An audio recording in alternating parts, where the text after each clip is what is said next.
Jemi rikthyer sërish në studio dhe ashtu siç lajmërova në fillim të programit, tani do të kemi një lidhje me Skype me studentin dhe aktivistin Çani Jusufi, ku do të flasim për atë se si ndjehen të rinjt në ditët e sotme, duke qenë se tragjeditë të njëpasnjëshme ka ndodhur dhe shpesh ka diskutime që të rinjt nuk ndjehen më të sigurt në këtë vend, por gjithashtu do të flasim pak edhe për perspektivën që e shohin në vendin tonë dhe sigurisht edhe të ardhmen e tyre. Përshëndetje Çani, dëgjojmë? Përshëndetje nderuar Elmia, po dëgjojeni shumë mirë, dëgjojmë unë? Po, patjetër dëgjohesh. Faleminderit shumë që je pjesë e emisionit Ftesë në studio për të biseduar një temë që prek të rinjt, domethënë që janë e ardhmja e këtij vendi. Faleminderit shumë gjithashtu edhe ju për ftesën. Sot e dashur Elmia, unë më shumë se kurrë ndjej përgjegjësinë për të folur mbi këtë çështje që prek drejt për së drejti të rinjt, sigurinë dhe besimin që kemi në të ardhmen tonë në këtë vend. Tragjedia e fundit në Poçan nuk është kjo e fundit që ka ndodhur, domethënë ku humbën 49 jetë, mirë po është një tragjedi e pasuar nga disa të tjera, siç e kishim rastin në Bullgari të Besatransit ku humbën 45 persona, rastin e Spitalit Modular ku humbën 14 persona jetën dhe rastin e 16 personave që humbën jetën në transportin me durmotursin. Domethënë kjo nuk është një ngjarje e izoluar, por është një pasqyrim i problemeve domethënë që i kemi në kontinuitet dhe në vazhdim, që përballemi çdo ditë me to. Është shumë e vërtetë në fakt sepse tragjeditë kanë qenë të njëpasnjëshme, por kjo e fundit ishte në fakt 59 viktima, 59 të rinj humbën jetën atje ku kishin shkuar në fakt për të argëtuar, domethënë pas një tragjedie të madhe humbën jetën. Prandaj unë këtë në fakt desha të pyes se si ndjehen të rinjt, si ndjehesh ti si një i ri, si një student pas gjithë kësaj tragjedie, si e ke parë këtë ngjarje? Po tani sipas tragjedisë e cila ka erdhi si pasojë domethënë një zjarri që u dogjën të gjallë 59 shpirtra, pas një ngjarje të tillë është shumë e natyrshme që ndjenja e pasigurisë sa vjen dhe të shtohet domethënë. Të ndjehemi më të ekspozuar ndaj këtyre rrezikshmeve dhe shpesh e kemi ndjesinë që askush nuk garanton asgjë. Frika nga e papritura apo shmangja e reagimeve apo mungesa e reagimeve të shpejta nga institucionet ngre dyshime për të pyetur veten apo për të pyetur të tjerët se nëse siguria jonë është primare për to ose jo, domethënë. Si shembull mund të marrim edhe vitin 2015 ku doli në pah afera e përgjimeve nga institucionet në Republikën e Maqedonisë së Veriut dhe ku vërtetua se vetë institucionet që duhet të garantonin rendin dhe sigurinë që ishin të përkatës të organizuar për atë çështje, ishin të përfshira në skandalet dhe në abuzime me pushtetin. Domethënë kjo krijoi një krizë të thellë besimi tek qytetarët, si dhe në një shoqëri ku pushteti është i pashmangshëm, siguria nuk mund të ekzistojë pa llogarivënie. Është shumë e vërtet. Pra po thua që të rinjt mbase të gjithë qytetarët, por kryesisht të rinjt e kanë humbur besimin. A ka më besim në institucionet për të garantuar sigurinë e të rinjve? Po përgjigja do të jetë e dhimbshme dhe shumë e shkurtër jo. Ne kemi parë se si raste të rënda domethënë kriminale mbeten ende sot e kësaj dite të pasbardhura, se si korrupsioni domethënë u falet fuqishmeve dhe se si drejtësia ndodh vetëm për ata që kanë lidhje. Shembull konkret domethënë dallimi mes drejtësisë selektive dhe padrejtësisë është se padrejtësia të paktën nuk favorizon apo nuk ndan personin me autoritet apo personin me vlera me ekonomi të mirë financiare domethënë apo personin të angazhuar politikisht ose ku di çfarë. Padrejtësia domethënë i zë të gjithë, si qytetarin si të angazhuarit, kurse drejtësia selektive është ajo që na vret më së tepërmi, sepse drejtësia selektive do t'i favorizoj organet, do t'i favorizoj pushtetarët, do t'i favorizoj autoritarët, kurse do të dënoj popullin e thjeshtë, neve të paktën. Sipas raportit të Transparency International të vitit 2023, Maqedonia e Veriut renditet te 85 nga 180 vende për perceptimin e korrupsionit, me një numër indeksi 40 nga 100 pikë. Kjo tregon se institucionet janë te mase të dobta dhe të pabesueshme. Shembull mund ta kemi edhe rast nga Almirit në vitin 2016, një fëmijë 4 vjeçar i vrarë nga një person me makinë i cili dihet autori, fillimisht u cilësua si tentativ vrasje dhe pas disa ditësh aktakuza nga tentativ vrasje ndron në aksident trafiku. Ky rast tregon se sistemi gjyqësor nuk garanton drejtësi për qytetarët dhe një sistem i drejtë është ai ku të gjithë friksohen nga ligji, jo nga njëri tjetri. Kur ligji nuk zbatohet, besimi në institucionet humbet apo zbehet. Shumë e vërtet në fakt. Pra po thua që drejtësia nuk po gjen vend gjithë këto ngjarje të një pas njëshme, sepse vetëm në 6 vitet e fundit ne kemi pasur, i përmendet këto rastet e fundit tragjedi, ku kanë humbur jetën 10 njerëz, qindra në fakt në qindra kanë po. Dhe më thënë, po thua që drejtësia nuk po zën vend dhe prandaj mbase edhe vazhdojnë që të ndodhin edhe këto tragjedi, mbase duke u shkelur ligji, në fakt duke vazhduar që të shkilet ligji, vazhdojnë të ketë sigurisht të ndodhin edhe këto tragjedi. Shumë e vërtet, pajtojnë plotësisht. Cilat janë shqetësimet më të mëdha që kanë të rinjt për sa i përket sigurisë së tyre të përditshme? Unë do të shaqsekun 3, po jo se s'ka edhe më tepër, po 3 se i shoh punësim më të arsyeshme, do me thonë siguria fizike, siguria institucionale dhe do të shoh përmendur edhe sigurinë ekonomike.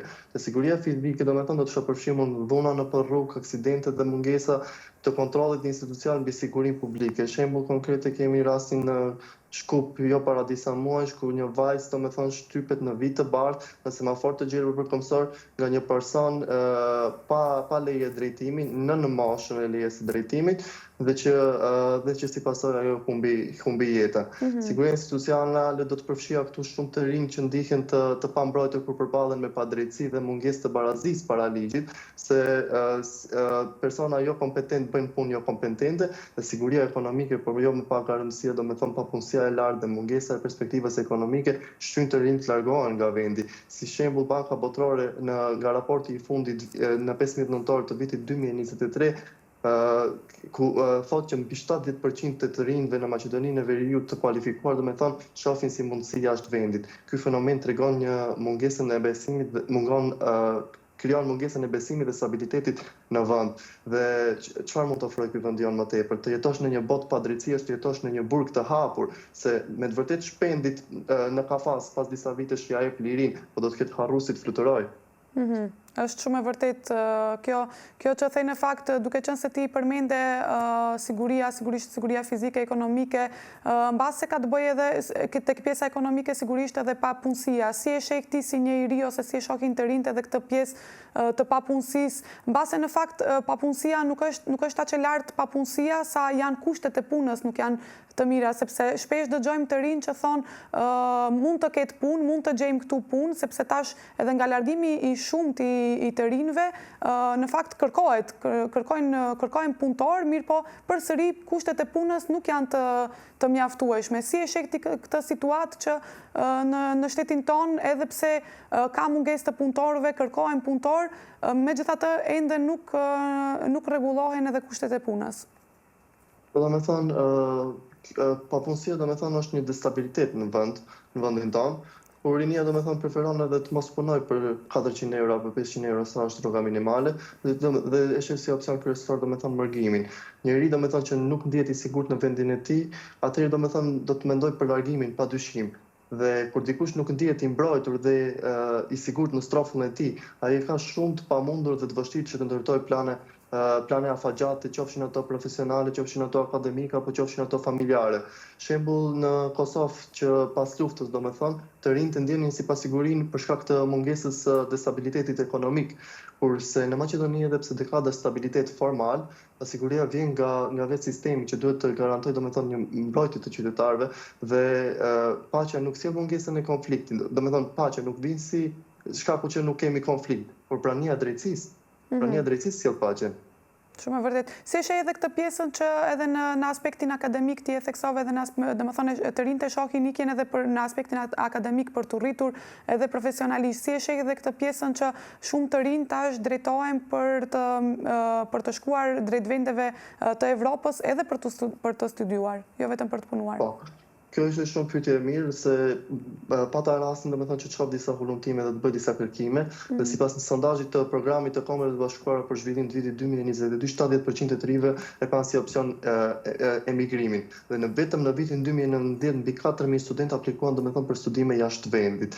Dhe gjithsej përfshirë edhe këto 4000 studentët, 10 deri në 10000 kemi ikje masive domethënë me vizë pune nga vendet evropiane, duke treguar se perspektiva lokale nuk i motivon ato.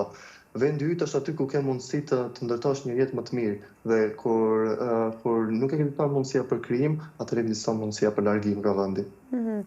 Si e sheh këtë pjesën sepse unë edhe në fillim të programit e thash që rinia në fakt është e ardhmja e këtij vendi dhe rinia është ajo që duhet të dëgjohet, rinia është ajo që duhet ta ngrejë gjithmonë zërin. Por si e sheh ti nga ana e institucioneve, autoriteteve, a ndihen të rinjt të dëgjuar nga ana e autoriteteve kur shprehin qoftë shqetësimet e tyre, qoftë edhe dëshirat e tyre në fakt, si mendon, ndjeheni ju si të rinj të dëgjuar nga ana e institucioneve e autoriteteve? Ende ka shumë rrugë për të bërë që të ndihemi neve të dëgjuar, mirë po hapësirat ekzistojnë, të paktën ekziston liria e fjalës. Aktualisht do me thonë të rinjt përbëjnë 25% të popullsisë në vend, por përfaqësimi i tyre politik është vetëm 8%, do me thonë politika është vendimarrëse tek ne. Por çfarë ne mund të bëjmë për të ndryshuar këtë, për të ndryshuar këtë gjendje, do të kisha propozuar mund disa aspekte, por jo që do me thonë siç e thash më parë, jo që mungojnë edhe të tjerë, jo që nuk duhen edhe të tjera. Reforma në drejtësi duhet jetë padyshim primare, lufta kundër korrupsionit dhe ndëshkimi i zyrtarëve të papërgjegjshëm, kjo do të jepte të paktën sadokudo ndjenjen që askush nuk është i paprekshëm përpara ligjit. Dhe investimet në sigurinë publike, persona kompetentë, siç e thash më herët, në organe kompetente, policie trajnuar mirë, mjekët, staf mjekësor i trajnuar mirë, zjarfikës të trajnuar mirë, kushte për të gjitha këto, domethënë padyshim, dhe padyshim dëshkime të ashpra për kriminalë. Respekti vjen si pasojë e interesit dhe nëse nuk ka respekt, nuk ka interes, atëherë kur ka frikë ka edhe respekt. Dhe me shumë mundësi, punësimi, rritja e pagave dhe përkrahja financiare të rinjve, domethënë bizneset e të rinjve, do të bëhet domethënë që rinia të paktën mos largohet nga vendi. Në vend, por mirë po, në vend që të presim neve, domethënë që gjithë kjo, në vend që të presim neve mundësi, padyshim që edhe ne duhet të krijojmë mundësi. Sistemi duhet sfiduar me dije dhe strategji, jo vetëm një revolte emocionale, se këtë neve është bërë pak si e modës se kur ndodh një tragjedi, domethënë e para është shpallja e ditëve zije. E dyta, domethënë, premtimet politike dhe e treta, domethënë, reagimet emocionale. E para, domethënë, ditët e zijes mbarojnë, e dyta, premtimet harrohen, edhe e treta, ata emocionale, domethënë, zbehen. Apo jo më kot thot populli, çudia më e madhe zgjat 3 ditë. Prandaj rinia është forca e kombit, duhet trajtuar mirë ose të përgatitemi për një dështim. Shumë e vërtet në fakt edhe e vendose shumë mirë e the këtë pjesën që gjitha çudia më e madhe zgjat vetëm 3 ditë, sepse ne në një gjendje emocionale reagojmë, më pas shumë shpejt i harrojmë gjërat dhe kjo në fakt pastaj sjell edhe pasoja të tjera që na bën të zgjohemi kur ndodh një tragjedi tjetër, por në fakt që duhet të reagojmë para kohe që t'i parandalojmë këto tragjedi. Si mendon se duhet reagojë edhe rinia në këtë pjesë? Për shembull, kishim rastin e tragjedisë në Koçan, tash sigurisht janë realizuar edhe protesta të shumta, por çfarë mendon se mund të bëhet tash pas tragjedisë me qëllim që të shmangim dhe tragjedi të tilla të mos shohim më? Po padyshim domethënë që rinia mund të sjellë ndryshime të vërteta vetëm nëse veprohet me strategji, inteligjencë dhe qëndrueshmëri. Nuk mjafton domethënë vetëm të protestojmë apo të kritikojmë, duhet të ndërtojmë padyshime dhe alternativa dhe të marrim pjesë aty ku merren vendimet. Aktivizmi dhe protestat paqësorë padyshim që janë të rëndësishme në vendin tonë, por ato kanë ndikim vetëm kur kombinohen me veprime konkrete. Nuk duhet të jenë emocionale dhe spontane, por duhet të jenë të organizuara dhe të mirë definuara. Dhe padyshim domethënë të jenë të qarta kërkesat, dhe padyshim edukimi mbi të drejtat e përgjegjësitë e qytetarëve. Kjo është çelësi kryesor domethënë për të mos u manipuluar nga autoritetet apo nga pushtetarët. Shumë të rinj nuk e dinë fuqinë që kanë, nuk e dinë fuqinë që posedojnë dhe pranojnë një realitet të keq, vetëm sepse nuk e dinë se të ndryshojnë atë. Andaj edukimi nuk duhet të jetë vetëm teorik, por padyshim duhet të jetë edhe praktik. Nëse rinia dëshiron një të ardhmë më të mirë, duhet të ndalojë së prituri që dikush tjetër ta sjellë atë. Nuk ndryshon asgjë vetëm nëse ne ankohemi. Ndryshimi vjen kur ne veprojmë me zgjuarsi dhe me strategji dhe durim. Shumë e vërtet. Si e sheh motivimin e të rinjve për të reaguar për ngjarje jo vetëm në rastet e tragjedive, por edhe në rastet të tjera aty ku nuk ka drejtësi, qoftë edhe për arsimimin, në base reforma në arsimim, se ti e përmende, domethënë që duhet të ketë reforma në drejtësi, duhet të luftohet korrupsioni, gjithashtu mendoj që duhet të ketë edhe reforma në arsim, sepse në fakt prej aty rrjedh edhe çdo gjë. Si e sheh ti motivimin e të rinjve për të ndryshuar gjërat në vendin tonë? Po unë jo më larg, nuk shkoj domethënë më larg, mund të nisim domethënë nga rrethi shoqëror, domethënë nëse merret një iniciativë apo diçka, domethënë nga mungesa e drejtësisë apo mungesa e besimit tek institucionet, gjithkusht domethënë unë para disa vitesh e pata edhe një protestë për kundër mësimit online, dhe nga vetë bashkëshortarët e mi domethënë më thoshte që mos e bëj se nuk do të dëgjojnë apo diçka. Është e vërtetë që shkollat nuk po hapen, mirë po mund të them që nga kjo mësova si ti më organizuar, di si të udhëheq sot një protestë edhe di se si ta trajtoj atë. Andaj domethënë nga mungesa e besimit te institucionet, nga mungesa e besimit tek drejtësia, rinia si është zbrehur iniciativa për të dalë dhe për të shprehur pa kënaqësinë e saj ndaj institucionit, se thotë jo askush nuk do ta dëgjojë zërin tim. Unë mendoj që një fjalë, një libër, një laps mund të sjellë ndryshimin. Vetëm nga ajo domethënë që ngrihemi neve në mëngjes, duke pastruar domethënë duke pastruar ambientin ku jetojmë, duke pastruar mbeturinat, vetëm nga ajo domethënë do të thotë se sa ne e duam vendin tonë, dhe duke i thënë çdo kauze që neve nuk na pëlqen, çdo kauze që neve na tendencion, duke i thënë mos, stop, dhe unë nuk mendoj si i tillë. Shumë e vërtet, po thua që po humbet motivimi tek të rinjt, nga që edhe kur reagojnë nuk dëgjohet zëri i tyre. Edhe kur reagojnë nuk dëgjohet zëri i tyre. Siç e thash edhe më herët, ekziston drejtësia selektive, jo padrejtësia. Se padrejtësia ne thamë që domethënë vlen vetëm nuk vlen për askund, kurse drejtësia selektive domethënë është frikë çosh edhe një ligj, çosh edhe një akuz te organet kompetente, se nëse personi në fjalë domethënë mund qelloj pak më i fuqishëm, pak më autoritar dhe pak më i pushtetshëm, dihet që edhe nëse faktet rëndojnë nga aty, akuza do të jetë mbi ty përsëri. Është fatkeqësi në fakt që të flasim në këtë shekull, në këto vite ku jetojmë, është fatkeqësi që të flasim pikërisht për sigurinë, kur ka të bëjë për sigurinë e jetës, në fakt, për sigurinë e përditshme, në vend që të flitet për gjëra mbase më të mëdha. Si e sheh ti, domethënë si të rinjt, si ndikon tek të rinjt, por tek të gjithë, në fakt, jo vetëm tek të rinjt, pasiguria në planet dhe tek e ardhmja e tyre? Po para se domethënë që ne bëjmë përpjekje domethënë për të dëgjuar mundësinë janë që të shkoj, por gjithmonë besin si premtim e boshë domethënë dhe mungesë veprimi. Një shoqëri që nuk dëgjon domethënë rininë e saj është një shoqëri që rrezikon të humbas. Ne vetëm në vitin 2021 kur i patëm protestat për spitalin modular domethënë në Tetov, ku humbën 14 jeta personë, sipas së zjarrit, të rinj kërkuan përgjegjësi për të paktën nga institucionet nuk dhanë as edhe një dorëheqje të nivelit të lartë, qoftë ajo emocionale. Dhe lind shprehja padyshim që demokracia është vetëm një iluzion ku zëri i qytetarëve nuk dëgjohet fare. A shohin të rinjt, ose ti si i ri, për shembull personalisht, si e mendon, por edhe në përgjithësi, duke qenë se sigurisht flet çdo ditë me shoqërinë dhe i shohim çdo ditë në fakt edhe mendimet e të rinjve, a shohin të rinjt një perspektivë të qëndrueshme ose të paktën një shpresë të vogël për të qëndruar në vend, apo mendimi për të migruar është gjithnjëherë më shumë i pranishëm? Mendimi për të emigruar është sa vjen edhe shtohet.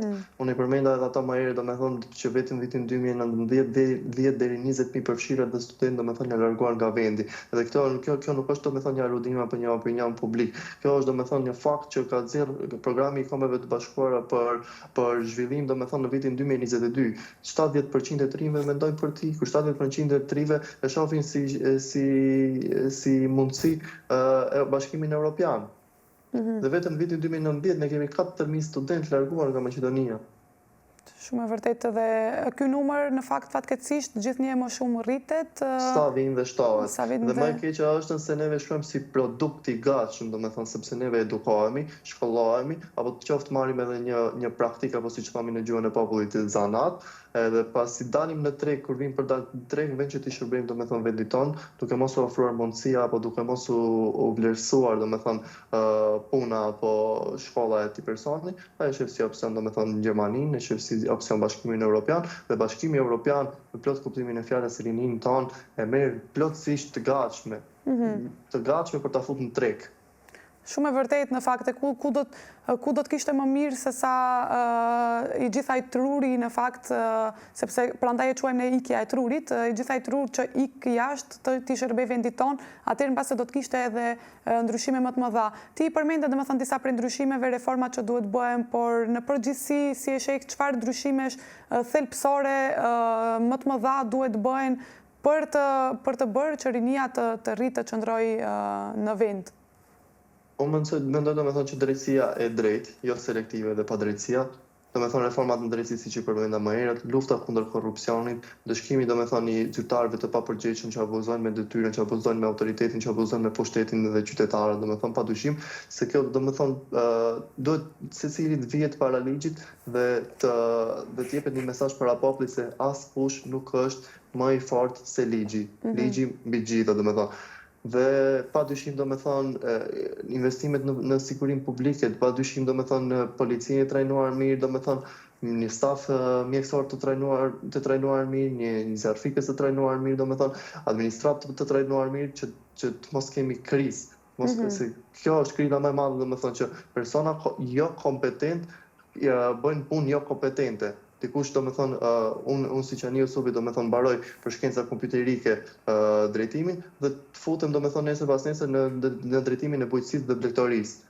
Kjo është një skandal, kjo është më e madhe që afera politike domethënë bën një rotacion gjithmonë më tepër të një personi domethënë që nga një fushë fut në fushë tjetër, nga një fushë fut në fushë tjetër, domethënë që një person mund të jetë i mirë në një aftësi, në dy aftësi, po jo në të gjithë ato. Domethënë kur mundohesh të bësh i mirë në gjithë ato, i shkatron të gjitha.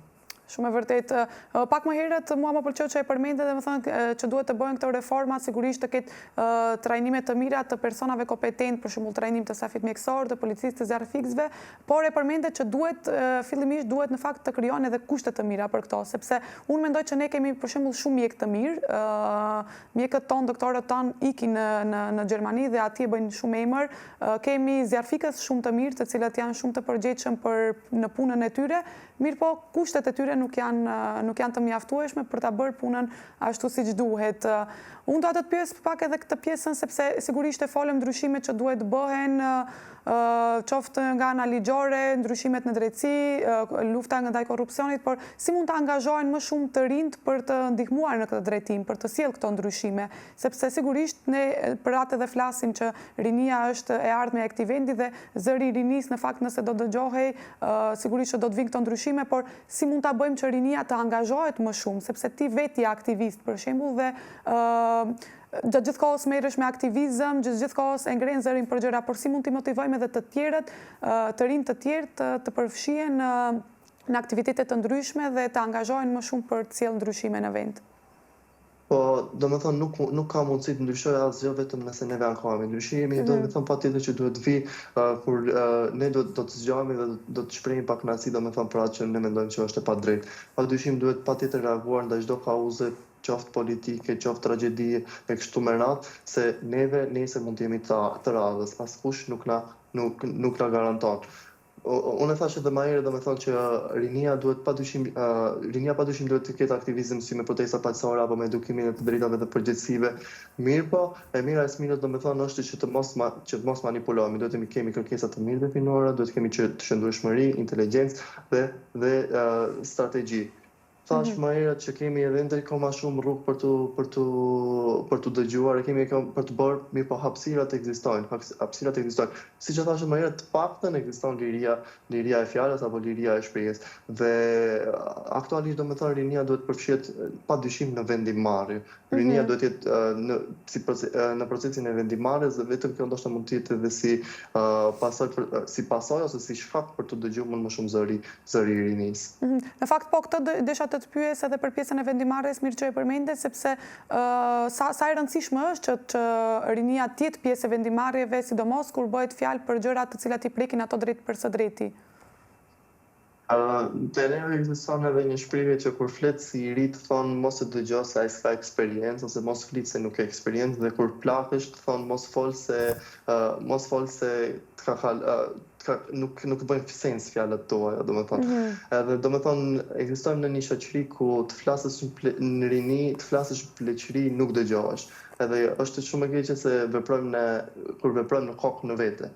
Prandaj duhet të lëmë mundësi për dëgjim, të lëmë mundësi për shprehjen e opinionit, pastaj pak rëndësi ka nëse i bashkangjitesh atij mendimi apo nuk i bashkangjitesh vendimi, i bashkangjitesh edhe opinioni apo jo, domethënë thjesht lëre njeriu që të shpreh mendimin e tij. Kjo ndodh si pasojë domethënë sepse edhe në polisi, edhe në për shumë organe të tjera kompetente kur rinia shkon domethënë dhe shpreh një pakënaqësi, ose mund ta shohë si pasojë përbuzje, ose mund ta shohë si pasojë që ose nuk pret asgjë prej atij, ose mund ta shohë si pasojë domethënë që nuk mund ta marrin seriozisht, dhe jo më shumë se disa ditë më parë kishim një vajzë që tentoi vetvrasjen në Tetov. Edhe kjo ajo që ka ndarë mendjen për ta bërë vetvrasjen, ajo e bën mirë, po ajo mund të ishte edhe si një mesazh për neve që o njerëz, un po flas, po askush nuk më dëgjon. Mbasi nuk dëgjohesh te ajo e gjora që doli dhe dha një mesazh që i mbetet fundit vetvrasja. Andaj nëse vin një shantazh, nëse vin një kërcënim, nëse vin diçka, autoritetet nuk e marrin, nuk flas për gjitha ato padyshim, mirë po nuk e marrin si përbazë, do e marrin për përbuzje ose kurik, e marrin shumë me jo profesionalizëm, se po t'i shohësh nga larg ose po t'i shohësh edhe nga afër, ato duket se punën e tyre e bëjnë sa për të mbaruar honorarin 9 dhe 4. Jo se e bëjnë se duan profesionin e tyre, jo se e bëjnë se dëshirojnë profesionin e tyre. Unë për dallim jo nga shumë studentë, domethënë nga disa prej tyre, kam provuar edhe platformën puna dhe u thonë në Gjermani që është work and travel në Gjermani si student gjatë semestrit veror, gjatë pushimit veror. Edhe kam pamun që organet kompetente, domethënë kur jemi drejtuar atje, më ka lënë për dëshiruar që nisen që një gjë që nuk është këtu tek neve, se organet atje kanë marrë shumë përbazë dhe shumë me seriozitet, qoftë edhe një ankesë që mund duket shumë e vogël në syrin tonë shoqëror. Domethënë këtu ke ne nuk ndodhet e tilla, domethënë duk do të merresh përbazë ose do të mund të përbuzesh për të njëjtën, qoftë nga kolektivi ose qoftë pasi ta kthesh shpinën atyre. Pra atë që e folëm deri tash që nuk dëgjohet zëri dhe anashkalohen të gjitha ankesat që kemi apo të gjitha ato të cilat mund na shqetësojnë. Duke qenë se tani jemi nga fundi, cili do të ishte një mesazh nga ty, një mesazh për të gjithë të rinjt për t'u angazhuar qoftë në proceset demokratike, qoftë në ndryshimet që duhet të ndodhin në vendin tonë? Po, unë të kjo falenderu, do me thonë do që dash të mbyllur me një mesazh që do me thonë se pas çdo tragjedie neve kemi dy mundësi, të harrojmë dhe të vazhdojmë njëjtë si më parë, ose të ngrihemi dhe të kërkojmë të drejtat tona për ndryshim.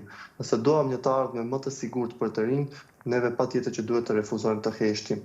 Dhe ata që bëjnë paqe me padrejtësinë, padyshim që ata do të jenë viktima të radhës. Dhe kushdo që të bëjë paqe me padrejtësinë, ja ku se kemi bërë vitet më herë, domethënë me padrejtësinë, ja ku e gjejmë edhe jemi bërë viktima të anshme të saj. Shumë e vërtet një mesazh në fakt mjaft i mirë, por edhe unë do të thoja që kur mos ta humbim atë motivimin për të ngritur zërin, se unë besoj shumë në atë që nëse ne e ngrejmë zërin, nëse të rinjt e ngrejnë zërin, gjithsesi ndryshimet do të vinë. Duan le të themi pjesë të ato që nuk duan ndryshime, duan nëse zëri i të rinjve, zëri i studentëve, sidomos që është shumë i rëndësishëm, nëse ngrihet zëri i studentëve, i të rinjve, besoj që padyshim që ndryshimet do të vinë. Prandaj, po them që të mos e humbi motivimin, rinia duhet të ketë motivim për qëndruar dhe për të punuar në vendin e tyre. Qani, faleminderit shumë që ishe pjesë e emisionit Ftesë në studio, faleminderit shumë për këtë bisedë kaq të këndshme. Faleminderit shumë gjithashtu Ilmie dhe ju falenderoj nga zemra. Faleminderit shumë, mirupafshim.